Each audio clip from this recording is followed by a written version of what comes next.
hiring is dusty. This has sort of become our little intro what you'll hear this a lot from us.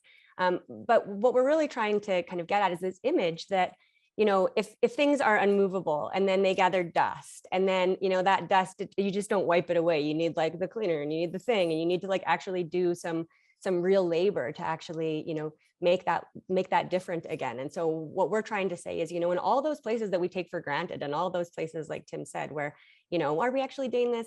Probably not. Is there another way to do this? And people tend to say no because of time, or no because that's too many people, or it's hard to coordinate, or whatever it is. There's all these places where no is just sort of the assumed piece. And so what we're trying to do is really say, any of those places that feel really rigid, those are probably the places that we should stop and think through. And so this, for me, really connects, and I don't know who might be familiar with this particular model, but this is a resilience, ecological based model. And so the top loop, conservation that you can see here, that's, everything holding on. It might be, in ecological spaces, it might be that old growth forest. In systems, it's the way things have always been done.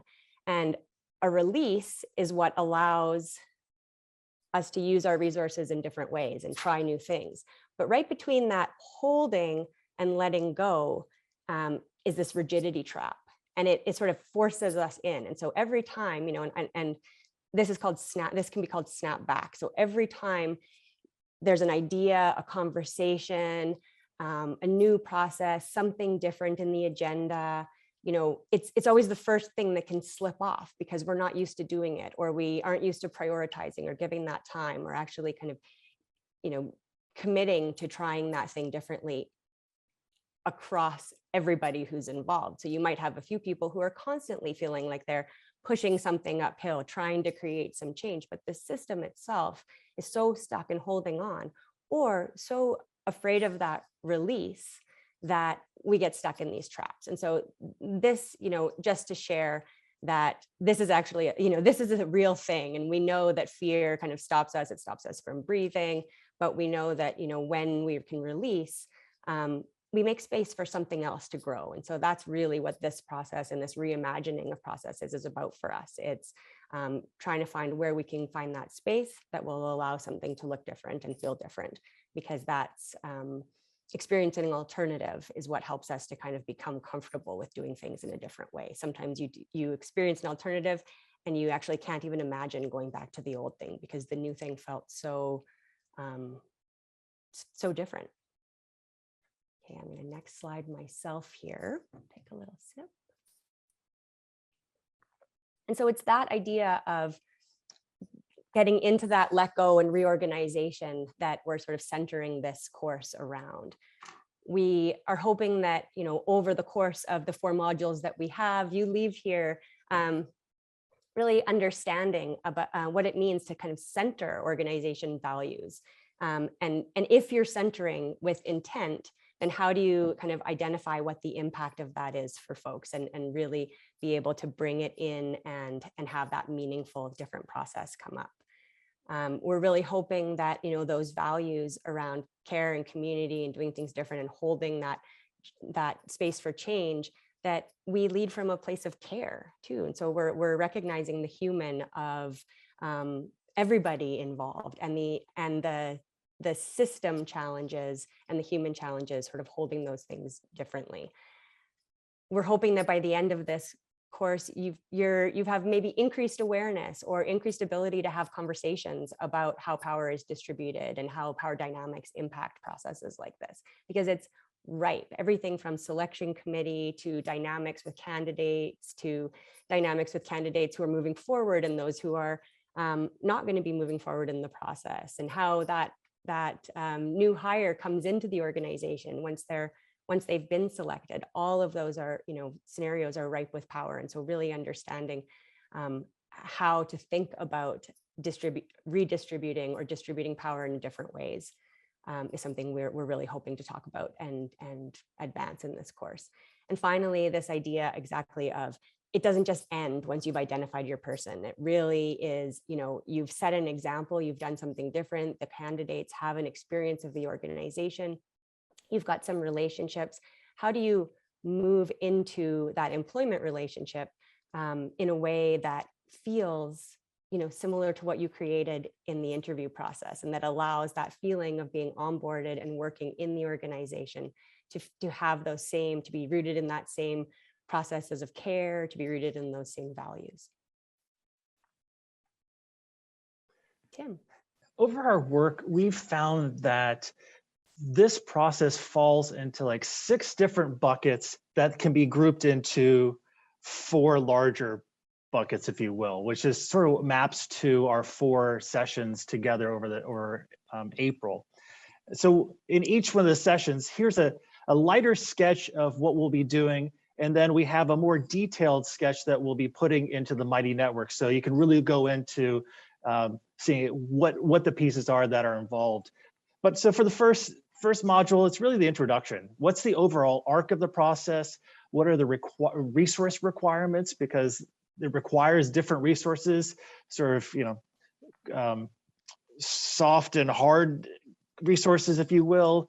And then spending some time with identifying the position in organizational knowledge, skills, and abilities that are present and required for a role to be successful. So that's today, and what we'll be taking a closer look at. Then 2A, 2B will be next week, where we start to really look at the position posting and what are the sourcing preparations? Who needs to be involved? What do we need to have? Do we need to have videos? Do we need to have audio? What types of formats do we need for the position? And where are we going to be sharing this opportunity? And then this goes into sourcing, where we look at network mapping. Usually it happens like, all right, here's the posting, send it to people you know. But like, how do we actually take a look at the network that we have available to us? And one of the things Katrina have really found is like, it's usually the second ring from our networks that we find the most interesting candidates. So it's not the initial people that you usually go out to, but it's sort of that next ring where people might not know the organization, they might not know the position is available, but like, how do you really map your networks and then have a plan to, through the posting process, reach them? And so that's module 1, module 2, and then in the next slide we have sort of the 3, which is Katrina likes to say it's all about the interviews. This is really this is also one of the really fun sections, because it's like, how do we craft the interview design so it's a highly structured process, so everyone moves through the process in exactly the same way, that adapts for bias? How can we create questions and scenarios that are specific to this role in the organization at this time, not the ones that we read in the Fast Company article about like how Google interviews, which probably don't work that well anyhow. So like, what are ones unique to your organization? So this is the fun thing. We're like, what are the things that this role has to do? Let's turn that into a scenario and use that to ask candidates. So you can see how someone would approach a real life scenario.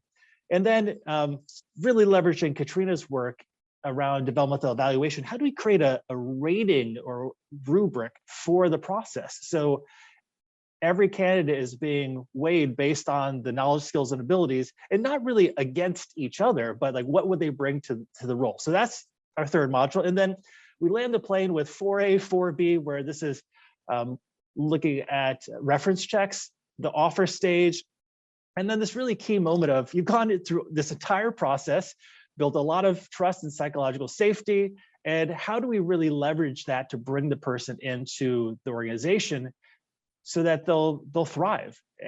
Rather than what a lot of organizations do is like, great, they're here, we've moved on, here's your laptop, here's your password for email, figure it out. And especially in a entirely virtual context now, that's often so much harder to do when you can't just sort of, by osmosis, like figure out what people do in the organization and how they communicate. So those are the sketches that we have. And so this first one today is foundations and fundamentals, really sort of taking a look at the I guess it's the foundations and fundamentals that we need to really underpin the entire process that we'll be unpacking through the next couple of weeks. So Katrina, what's in store for our module objectives today?